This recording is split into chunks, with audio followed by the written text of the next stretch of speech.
Hello and welcome to School News, which is brought to you by the Olathe School District. I'm Loralee Baker-Rapue, your host. This has been a stellar year for the Olathe School District so far. We started off the year with record-breaking enrollment numbers, more than 1,100 new students, including a record-breaking kindergarten class of 2,005 new kindergartners. That's the first time we've broken the 2,000 mark.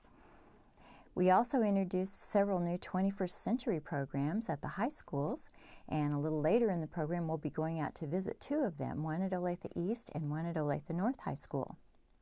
We were also named by Standard & Poor's the most resource-effective large district in the state. Standard & Poor's, the well-known research firm, is the world's foremost provider of independent credit ratings, investment research, data, and valuations. This was an exciting study in which we were included at the request of the governor of the state. The results were announced in Topeka at a knowledge sharing session because the results can be replicated in other districts that wish to become more effective and more efficient. Among the strategies that the Olathe District was recognized for were using the Baldrige National Quality Program to improve its practices and results. Another thing the district does is align all of its budget decisions with the board's strategic goals, and there are 5 of those.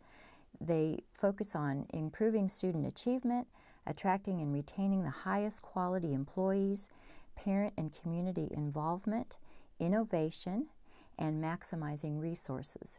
And the district staff work through all of those goals when they work on the budget each year and make sure that all budget decisions are aligned with those 5 strategic goals or directions set by the Board of Education. Another thing the district was recognized for was aligning new resources and reallocating existing resources for instructional purposes at a much higher rate than the state average. The district also saves money through intentional and successful cost avoidance initiatives such as our energy management program, which was begun more than a decade ago and which to date has saved millions of dollars in energy costs to the district, and all those dollars are then funneled back into the classroom. The district also has a nationally recognized teacher support program. In fact, several years ago we were named by the U.S. Department of Education as having one of the top teacher education and support programs in the nation. Now, why is that important? Because when you have a program like that in place, it helps you to attract and retain the best quality teachers, because teachers want to come to a district where they know they'll get that kind of support. We also place a high premium on reading and writing at the elementary level, and we were recognized by Standard & Poor's for that practice. Another thing they discovered was that our principals concentrate their time on teaching and learning.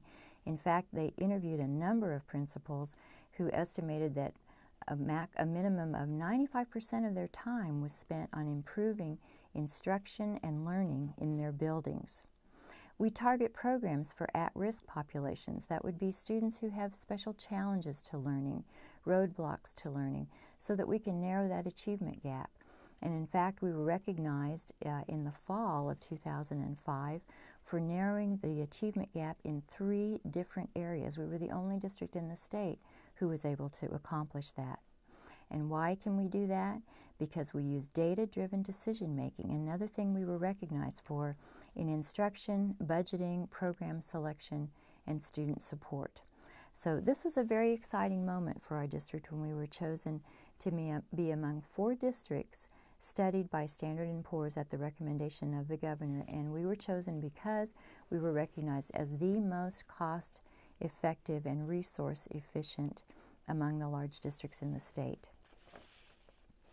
Something else that's coming up this year, which we hope we will be celebrating next year, will be the Kansas assessments. Now, every year, a number of different grades are tested on reading and math. For example, in the elementary schools, we might test one grade level in reading and another grade level in math, and the same at the junior high and high school level. Well, this year things have changed. Because of the No Child Left Behind federal law, children will be tested in 3rd through 8th grades in both reading and math. So that's a huge new number of tests to prepare for. It will be all new tests this year. Those tests are developed by the State Department of Education, and they have developed new tests in those areas this year. The teachers obviously have not seen those. And all grades except 3rd grade will be taking the tests online. Now, in the past, that has been a real help to the students, because when they take the online tests, they can get their results back almost immediately, and that's a real motivator for the kids who set their own goals for what they want to achieve on those Kansas assessments. Unfortunately, this year, the Department of Education, because they're administering new tests, does not know yet what the targets are on the tests. In fact, they've told our assessment department that the targets won't be known until sometime next year, possibly not until December. That makes it a little harder to motivate the students, but we're hoping that parents and teachers will be able to convince the students of the importance of those tests. Now we'd like to make a visit out to Olathe East to see their new environmental design program. It's really exciting. It's generated a lot of interest, and I hope that you'll enjoy the tour. Well, a couple years ago, through the process of, dealing with 21st century schools, we became involved with new ideas and new concepts that could make Olathe East have its own identity. And one of the things that was really important for us as a school was communication skills. And we really focused on graphic communication skills, visual communication skills, verbal communication skills, and then written.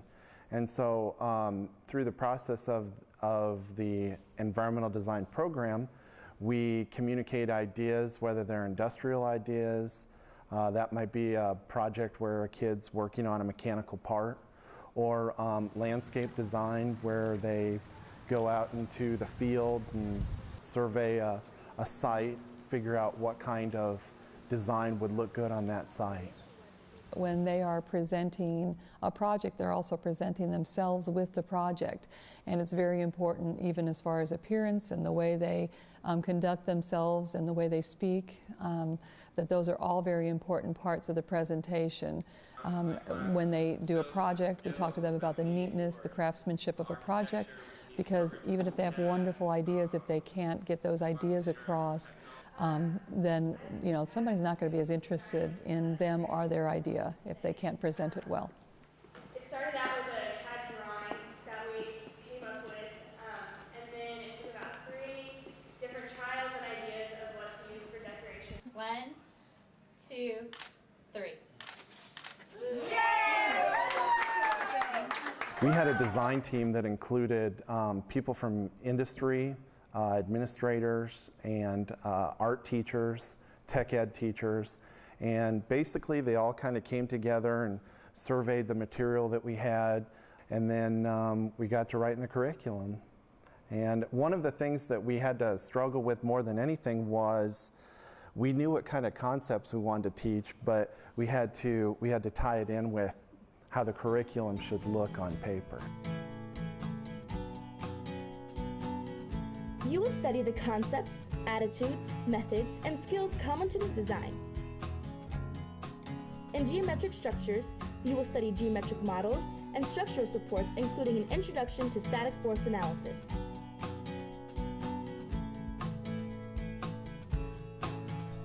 In history of the designed environment, you will cover required geography curriculum, but also learn about famous architecture, including the Petronas Towers, Bowling Water,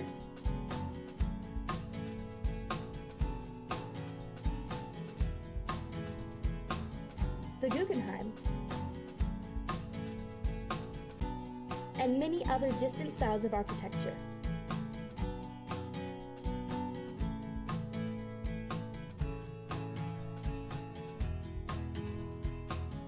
Environmental design, what's in your world?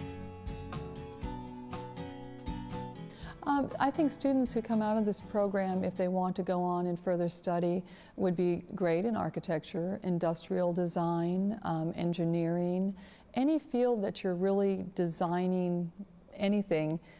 This is a basis for that. We can only go so far with them here at school, but we're trying to give them a very broad knowledge of different fields of design, interior design also.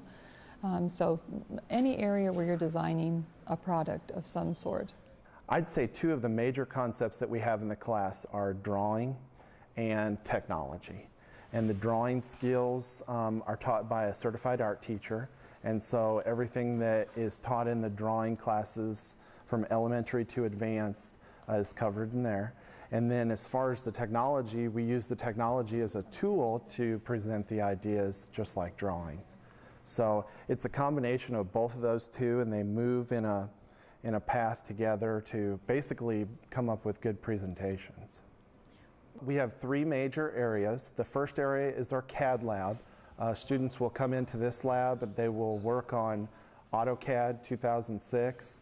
They'll also have an opportunity to work with 3D Studio Viz, and they'll do all different kinds of industry standard computer-aided drafting activities, skills.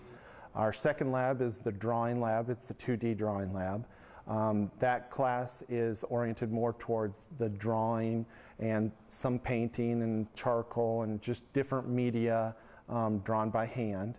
And then the third lab that we have is our beautiful, wonderful 3D modeling lab.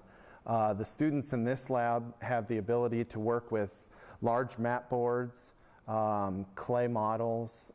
We do have a shop area that they can go back and cut wood, plastics, metals, and just a variety of space, flexible space, and equipment that we have in there really does not limit us from what we want to do as far as projects.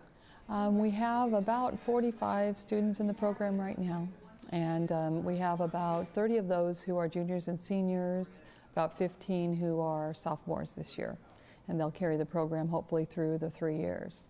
They've come in here and they've been happy to be in here. We have them for 2 hours a day and they love it. I don't hear complaints, and so that's really probably one of the neatest things. Our first major project that we did was the Arch project.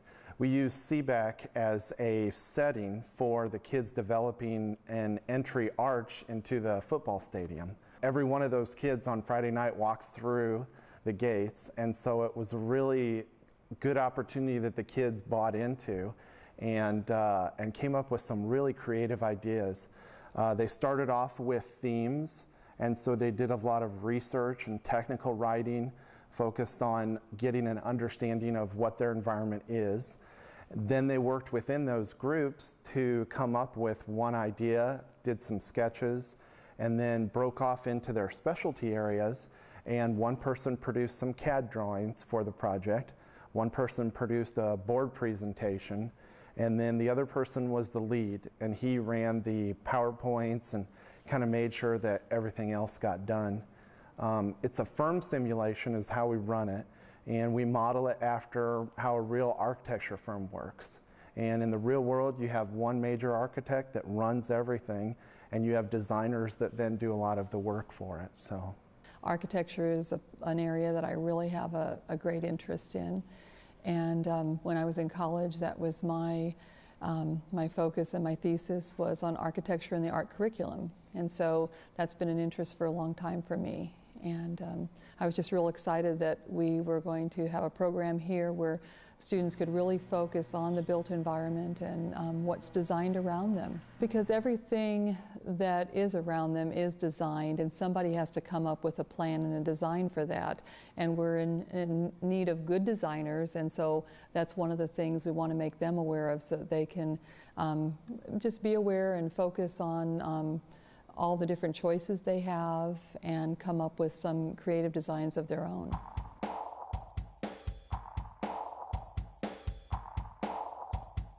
Do you like drawing or designing things? Have you used a computer to create a design or a presentation? Environmental design is a 3-year program that will prepare you for design careers by presenting advanced drawing skills, 3D Studio Max concepts, computer-aided drafting, Photoshop concepts, and other cutting-edge technology. 3D Studio Max is used to make many of today's popular movies and video games, as well as all forms of architecture. These skills will give you an upper hand on the competition going to college or any sort of communication career.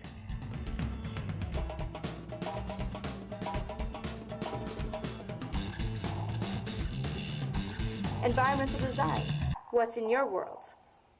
We've already taken a field trip, an architectural field trip, and we've gone downtown to the 9th Street Historic District, looked at architecture, historic buildings, gone through the Admiral Building, which was restored, went to Union Station. They learned about these buildings and the history before we went on the trip, learned about architectural styles, and we also went on to Plaza. And they did sketches and took digital pictures while we were on the trip so that they could use those images later for different projects.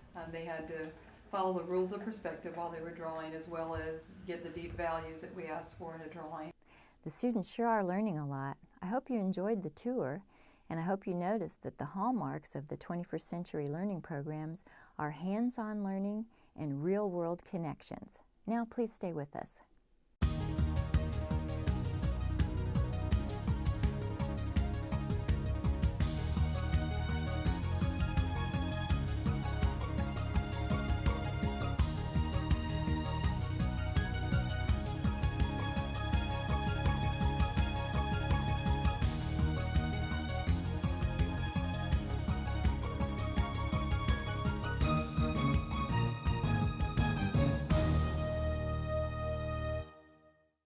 Welcome back to School News.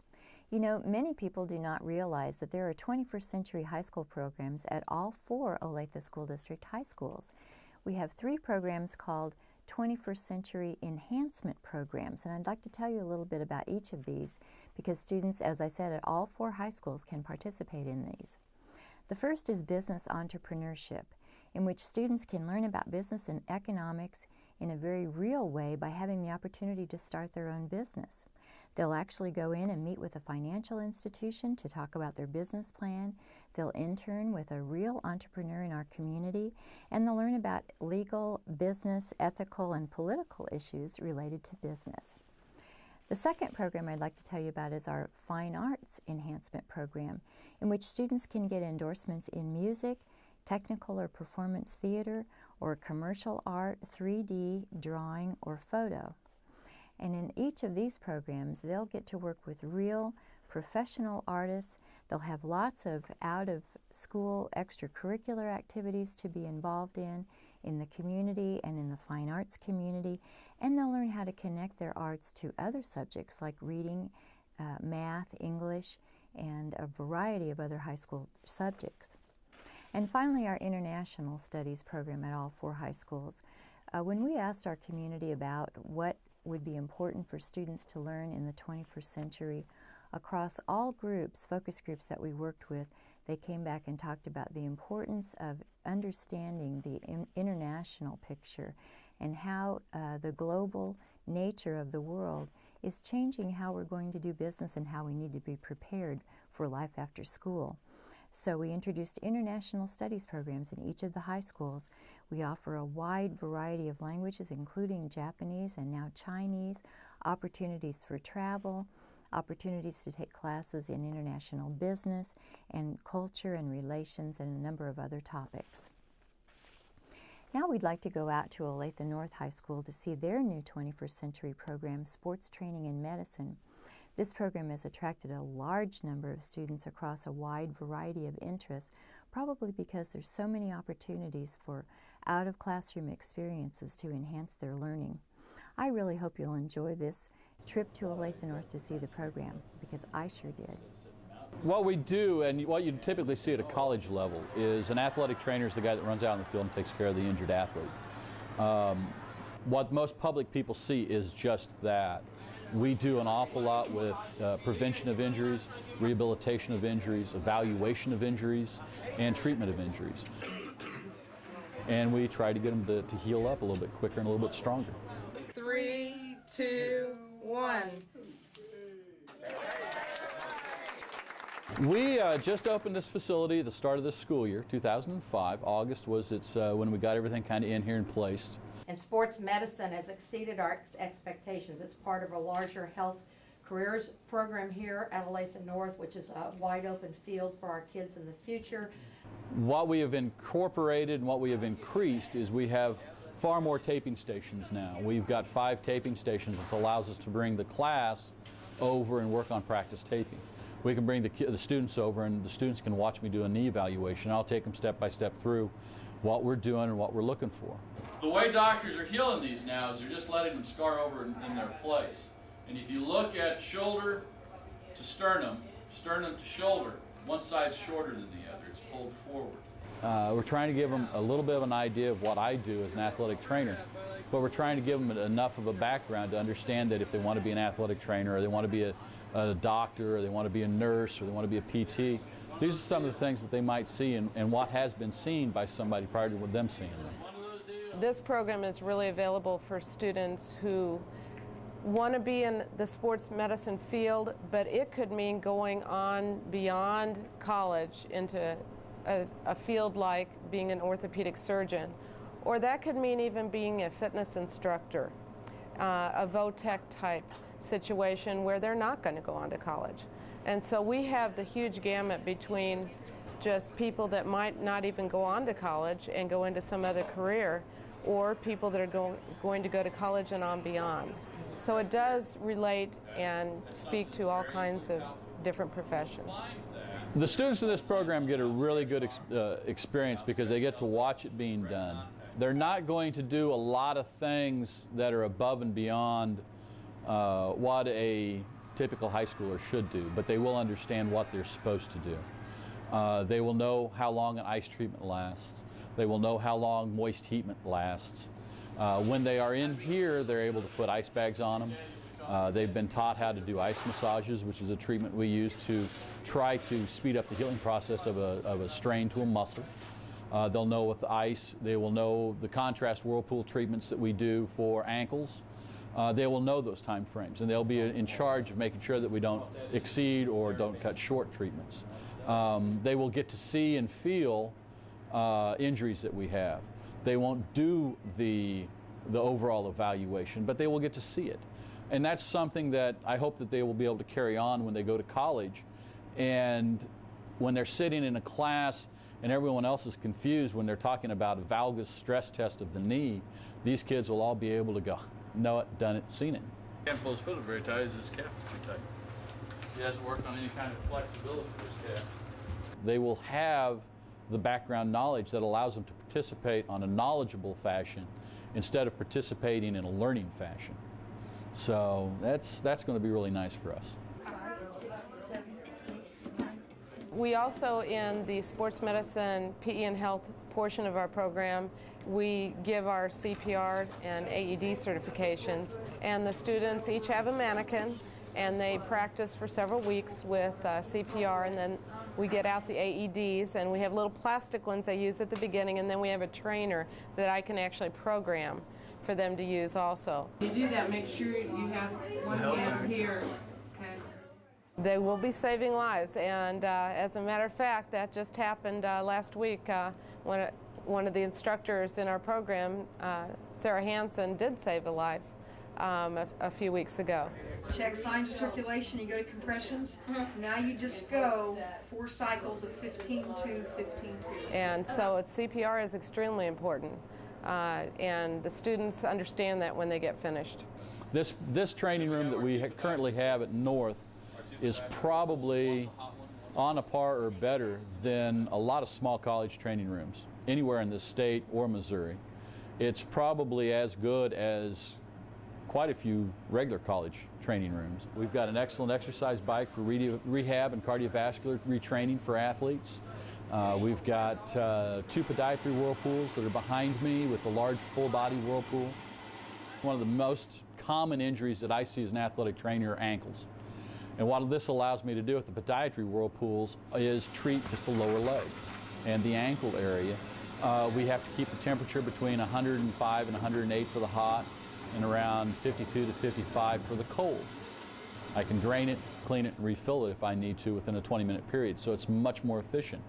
Those type of things are very, very good for us. We're able to take kids, and through the profession and the things that we do, most ankle injuries are a 2 to 4 week ankle injury. Depending on the severity of it, I can cut that down into a couple of days to a couple of weeks, to where the athlete is back on the field or the court playing, and playing efficiently, not limping really bad. So we've got a lot of things like that that's really, really beneficial. Wayne, I've had a great time here at Olathe North, seeing your great facility and hearing all about the program, but now I'd like to get some hands-on experience.